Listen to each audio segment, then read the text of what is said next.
अस्सलाम वालेकुम नाज़रीन, मेरा नाम है doctor Sidra Umair and welcome to the channel gynae care, जहां हम बात करते हैं ख़वातीन की सारे मेडिकल प्रॉब्लम्स की और गायनी के प्रॉब्लम्स की बिल्कुल सिंपल लैंग्वेज में। तो आज हम बात करेंगे एक बड़ी अहम टॉपिक पे, और वो है प्रेगनेंसी के या हमल के दौरान पाँव का सूज जाना। ये तो आप सब जानते ही हैं कि जैसे जैसे प्रेगनेंसी का टाइम बढ़ता है, जैसे कि 3 महीने से टाइम ऊपर जाना शुरू होता है, तो आहिस्ता आहिस्ता पाँव के अंदर स्वेलिंग आने लग जाती है। जूते तंग हो जाते हैं, कोई जूता पूरा नहीं आता और परेशानी का सबब बढ़ता जाता है। तो आज हम इस पे बात करेंगे कि कहाँ तक ये नॉर्मल है, कहाँ तक ये कुदरती अमल है, और कब कहा जाएगा कि अब इससे ट्रीटमेंट की ज़रूरत है। तो सबसे पहले हम थोड़ा सा इस अमल को समझेंगे और इसकी वजूहात पे बात करेंगे। तो सबसे बड़ी वजह इसकी ये होती है कि अब आपका वज़न हर रोज़ बढ़ रहा है, आपके बेबी की ग्रोथ हो रही है, आपके यूट्रस या बच्चेदानी का भी साइज़ बढ़ रहा है, और इसकी वजह से जितनी भी वेन्स हैं जो कि टांगों से जुड़ी हुई हैं उनके अंदर प्रेशर बढ़ रहा है, और इस प्रेशर के बढ़ने की वजह से पाँव में स्वेलिंग आना शुरू हो जाती है, जो कि बिल्कुल नॉर्मल है। दूसरी वजह खून का पतला होना और हार्मोन्स का चेंज होना।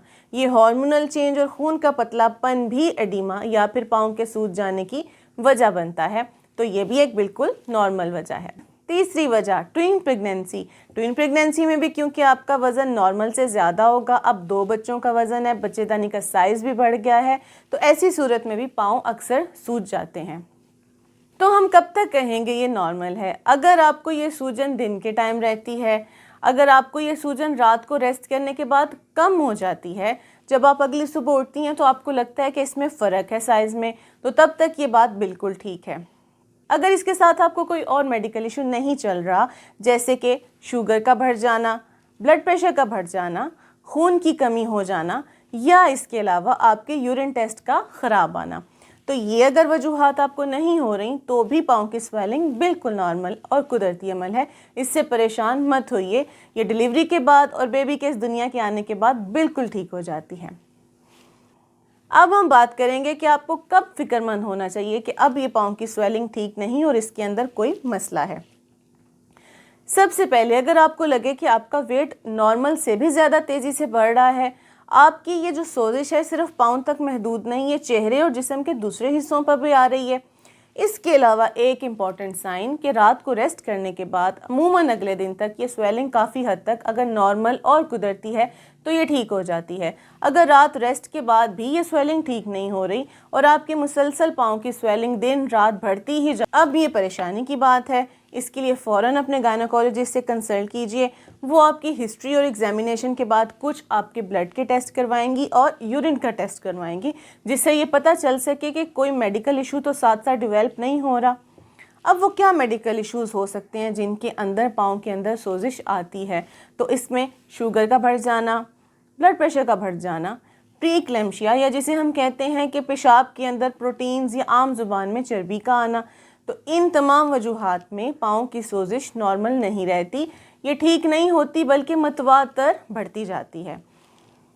अब मैं कुछ आपको ऐसी होम रेमेडीज़ या फिर कुछ ऐसी टिप्स बताऊंगी जिससे आप अपनी पाँव की इस स्वेलिंग को, जो कि नॉर्मल है, जिसके साथ कोई मेडिकल इशू नहीं, और आपकी प्रेगनेंसी की नॉर्मल जो सोजिश है पाँव में, उसको कैसे ठीक कर सकते। रात को सोते वक्त पाँव को ऊंचा करके रखिए। आप पाँव के लिए थोड़ी सी एक्सरसाइज भी कर सकते हैं, जिसके अंदर पाँव को हल्का हल्का गोल घुमाना और फिंगर्स को मूव करना कीजिए। और रात को सोते वक्त पाँव के नीचे तकिया ज़रूर रख लीजिए, इससे काफ़ी हद तक अगली सुबह तक ये स्वेलिंग उतर जाती है। कोशिश कीजिए कि आप बाईं तरफ करवट लेके सोएं, और इसके दौरान आप टांगों में तकिए का इस्तेमाल भी कर सकती हैं। एक तो इसका फ़ायदा ये होता है कि बच्चे को ब्लड सप्लाई अच्छी जाती है, आपका अपना ब्लड प्रेशर ड्रॉप नहीं करता, आपको बच्चे की हरकत भी अच्छी महसूस होती है। खुले और आरामदेह कपड़े पहने, ऐसा लिबास जो कि टाइट ना हो, क्योंकि टाइट और सख्त ड्रेसिंग से भी पाँव के अंदर स्वेलिंग आ जाती है। तो कोशिश कीजिए कि जो आपका ड्रेस है या जो आपके ट्राउज़र्स हैं वो लूज़ हो। हमल के दौरान या प्रेगनेंसी के दौरान पाँव के अंदर सोजिश का आ जाना, आपके जूते का साइज़ छोटा पड़ जाना, ये बिल्कुल एक नेचुरल और कुदरती अमल है। डिलीवरी के बाद ये बिल्कुल ठीक हो जाते हैं, इसलिए आप इनसे बिल्कुल मत घबराइए। उम्मीद है मेरी आज की वीडियो से आपको इस प्रोसेस के बारे में समझने और जानने में मदद मिली होगी।